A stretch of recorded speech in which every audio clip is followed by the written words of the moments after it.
Marktplätze kennt ihr ja alle aus dem privaten Leben. Also wenn ihr online ein Buch kauft oder ihr habt euren Dachboden in Rümmel und das ganze Zeug mal schön verkauft, das gibt es jetzt auch für Industriegüter.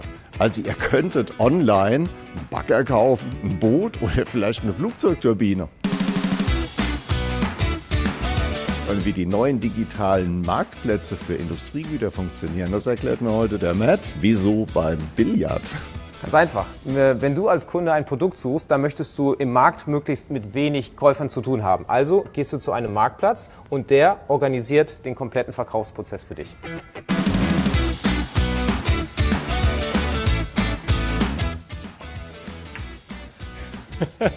Schon mal besser gemacht. Ein bisschen der Geschmack ist so.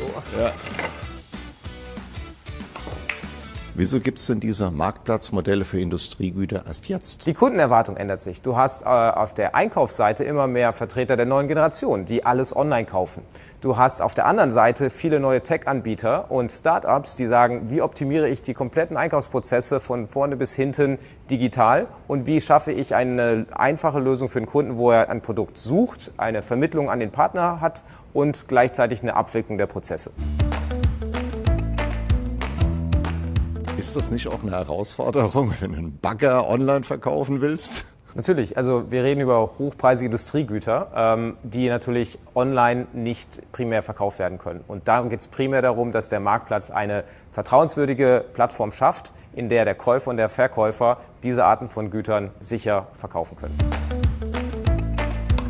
Wie baust du denn jetzt das Vertrauen auf? Das Vertrauen schaffst du, indem du, wie dieser Billardtisch, Regeln setzt auf einer Plattform, die für alle, sowohl die Verkäufer als auch die Käufer, klar einsichtlich sind. Und man hat einen zentralen Punkt, an dem das Vertrauen letztendlich garantiert wird. Da kommt Blockchain-Technologie ins Spiel, die erlaubt es, den kompletten Lebenszyklus eines Ersatzteils von der Herstellung bis zur Nutzung digital darzustellen und dem Kunden eine Sicherheit zu geben, dass er ein Produkt kauft, dem er vertrauen kann.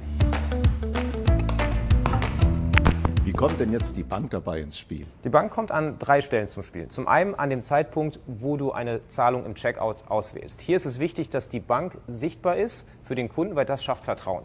Der zweite Punkt ist, du möchtest vermeiden, dass du mit verschiedenen Parteien einzelne Transaktionen durchführst. Das heißt, du möchtest diese bündeln und auch da hilft dir die Bank, das über eine Zahlung abzuwickeln.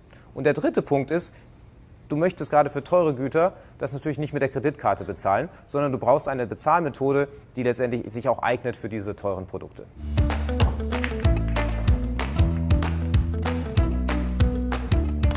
Was könntest du dir denn vorstellen, was könnte demnächst noch auf so einer Plattform passieren? Also zukünftig werden weitere Finanzprodukte eingebettet werden in diese Ökosysteme, in die Plattform. Also du kannst einmal eine Factoring-Lösung einbauen. Du kannst Pay-per-Use-Modelle anbieten.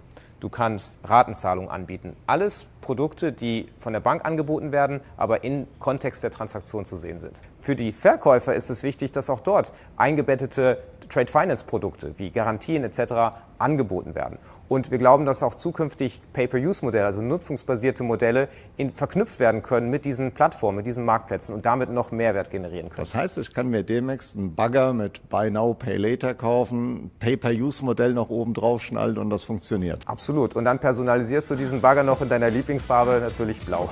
Super.